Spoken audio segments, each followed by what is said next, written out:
I think I am recording.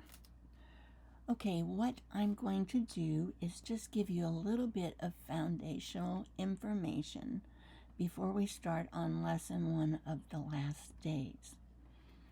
And so I'm going to pull my notes up here. And that means I need to, hang on just a minute, get my face out of the way. Okay.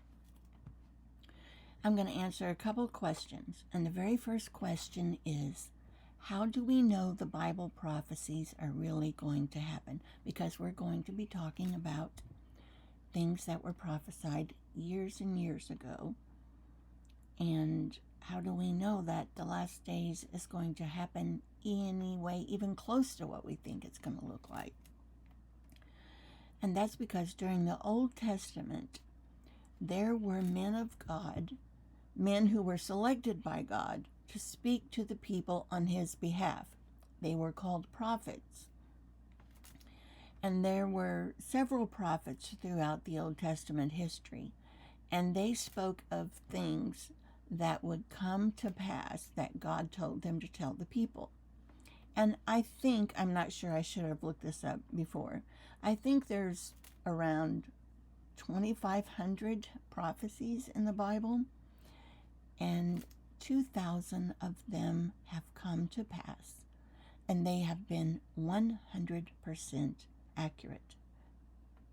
No errors at all. So I think we can pretty well rest assured that the other ones are going to be accurate as well.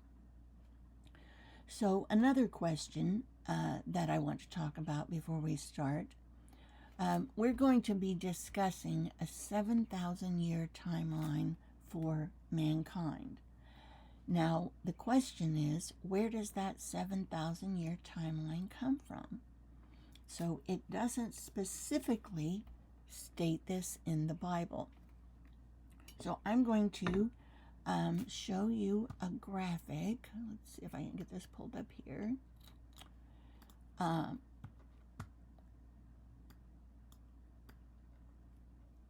going to show you what this looks like. So this is it here. I'm hoping you can see my little green circle cursor. This is what some people call the millennial week. One day is as 1,000 years, and we're going to talk about that in a minute. But first, we're just going to look over the basic 7,000-year timeline. And we have 7 spots here. So the first 4,000 years was the time from creation until Jesus came. And during that time was Adam and Eve and their families, and then we go into Abraham and all of the people throughout the Old Testament, all of the people. It's the history of God's chosen people.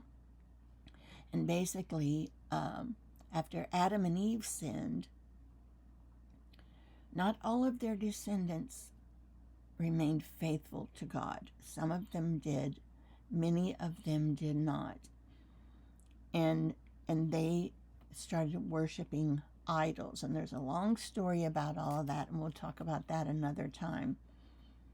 But finally, in the midst of all these nations who were worshiping idols, God chose a man named Abraham and told him, made a covenant, an agreement with him, that if he would serve him, that he had chosen him, and that he would create a nation out of Abraham that would be his nation, that would be his people. And that is the beginning of the Jewish nation and of Israel. And so that story is in the first 4,000 years from creation until Jesus came. And then we have a 2,000-year period from the time Jesus came until he is going to return. And then the next 1,000 years is what is called the millennium, the millennial rest. And we believe that this is all based on a week, 7 days, 7 years. 1 day is as 1,000 years. And that is in 2 Peter, I believe. So let's talk about that. Let me move this over just a little bit. Hang with me here. Okay. So, if it doesn't specifically say this in Scripture, what are we basing it on? First, I want to say God is a very precise God. The prophecies that have been fulfilled are exact. When God says something, he means it. There are several times throughout the Bible where he has been convinced to change his mind. But you can rest assured that if he says something is going to happen, it is going to happen. He's a numbers guy. Numbers are very important to God. He has designed things in cycles and patterns. And then, of course, as I mentioned, numbers. Numbers mean things, and numbers are important. So I'm going to give you an example of cycles, how God does things in cycles.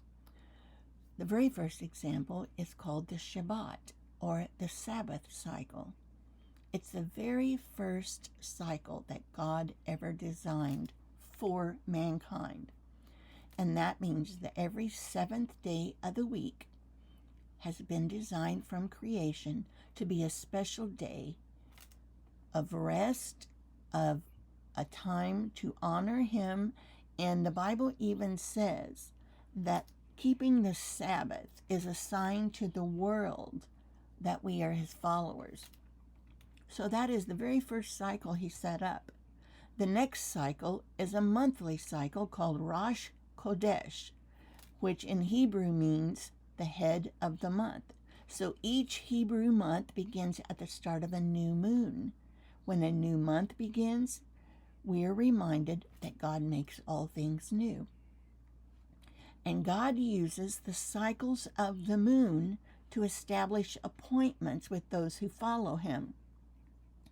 This is in Genesis 1:14. It said, God said, "Let there be lights in the dome of the sky to divide the day from the night.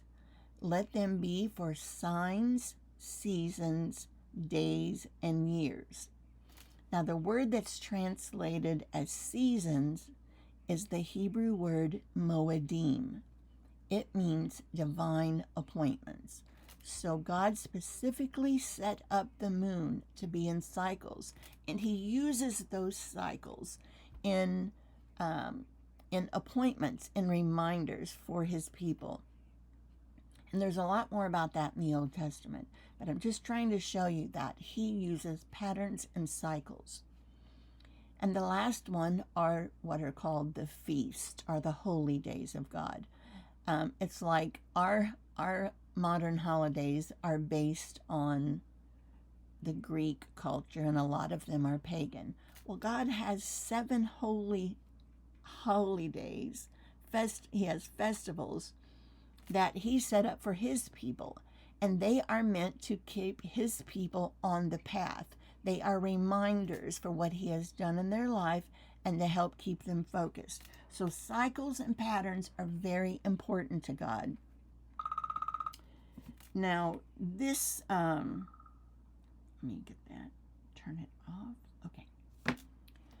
So what we're talking about is what we call the day or year principle.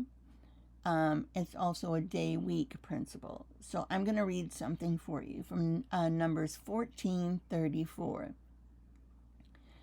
It will be a year for every day you spent wandering, reconnoitering the land, that you will bear the consequences of your offenses. 40 days, 40 years. Then you will know what it means to oppose me.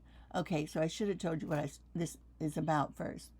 Remember when Israel got to the Promised Land and Joshua selected some spies to go into the land of Canaan and to just kind of search it out, so they could get a plan. Well, they came back terrified. They said, "We cannot win this battle. Those people are massive." And and they complained. And God said, "All right, for every day that you spent looking around and coming back doubting me, you're going to spend a year wandering in the wilderness." So it was 40 days, and they spent 40 years in the wilderness, just like God said, a year for every day. Let's look in Ezekiel 4:4-6. Now God is speaking to Ezekiel, who is one of his prophets. And this is symbolism. This is something that Ezekiel had to do. And I believe it was mostly symbolism for the sins of Israel. And I'm sure there's more meaning to it, but we won't go into that now. So this is what God said to Ezekiel, what he wanted him to do. "I am assigning you 1 day for each year of their guilt, and you are to bear the guilt of the house of Israel for 390 days. Then, when you have finished that, you are to lie." He had told him to lie on his left side for 390 days. And he gives him some more instructions on, what to eat and things like that. And then he said at the end of the 390 days, for the guilt of the house of Israel, then I want you to turn over and lay on the other side for 40 days for the house of Judah. So for every year that Israel and Judah were in sin, God wanted Ezekiel to bear their guilt with 1 day in following God's instructions, a day for every year.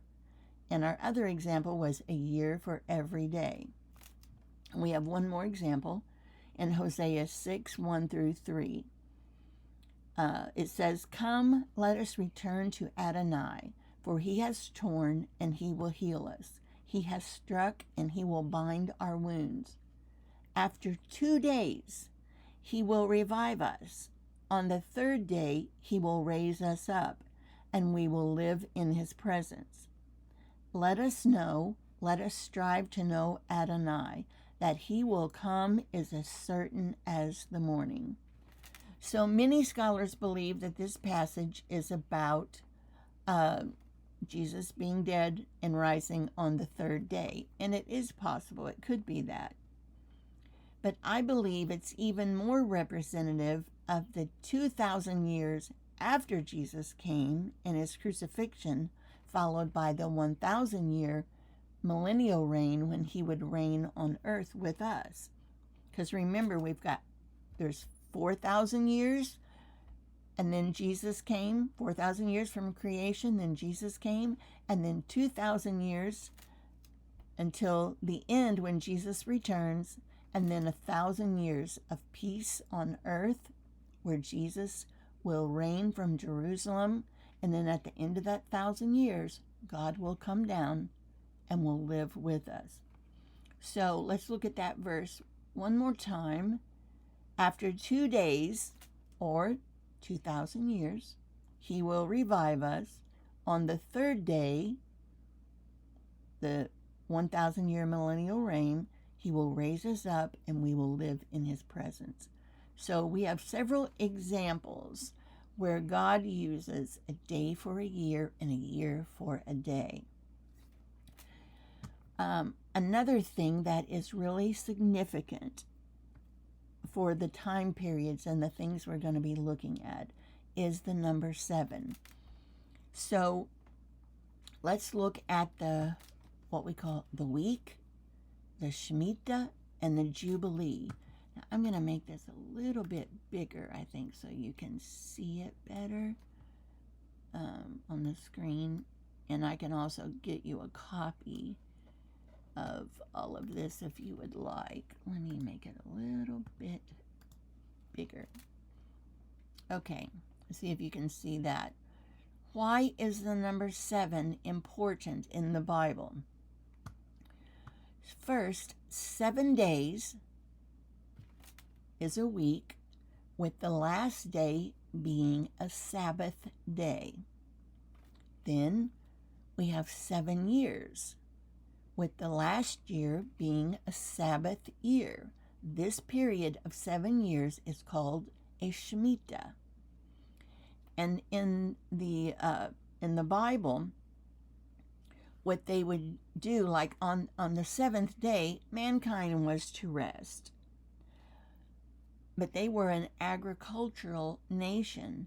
So on the 7th year, the land was to rest. In other words, they would not plant any crops, but God would provide their needs. And then, of course, they would store things up. And that would be called the Shemitah year. So the year that the land was to rest, people could come, the poor people could come and eat the leftover crops out of their fields and things like that. So we have 7 days, with the last day being the Sabbath.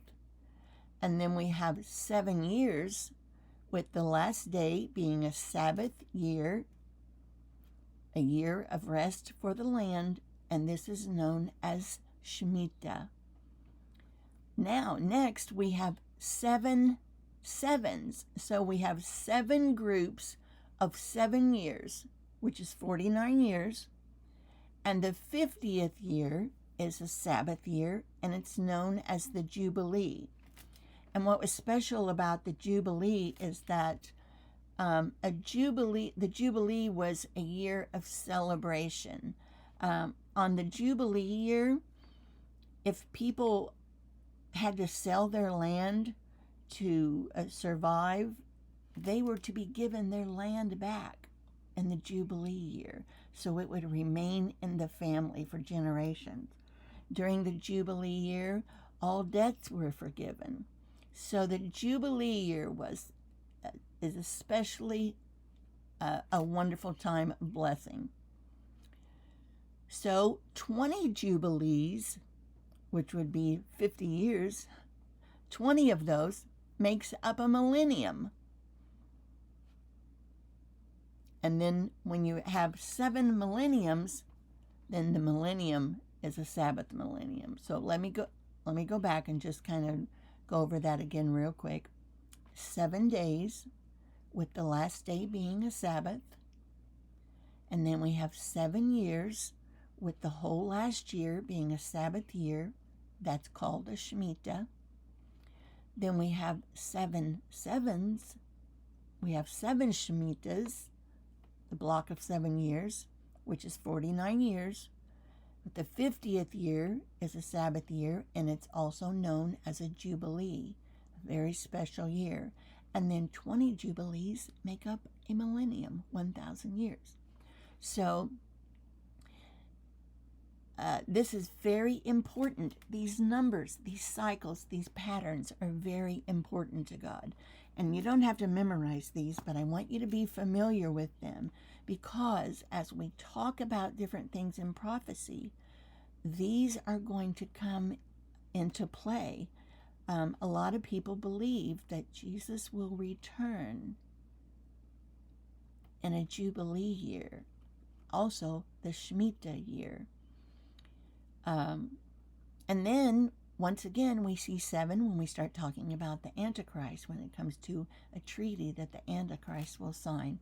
So the number 7 is extremely symbolic through the Bible. Even, let me give you one more example. In Genesis, there are 7 words in Genesis 1:1. There are 14 words in Genesis 1:2. Each of the key words in Genesis 1:1 are repeated by multiples of 7 in Genesis 1:2 through 2:3.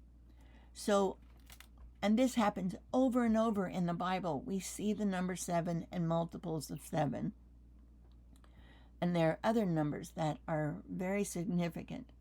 But all of this numerical symbolism is completely intentional by God.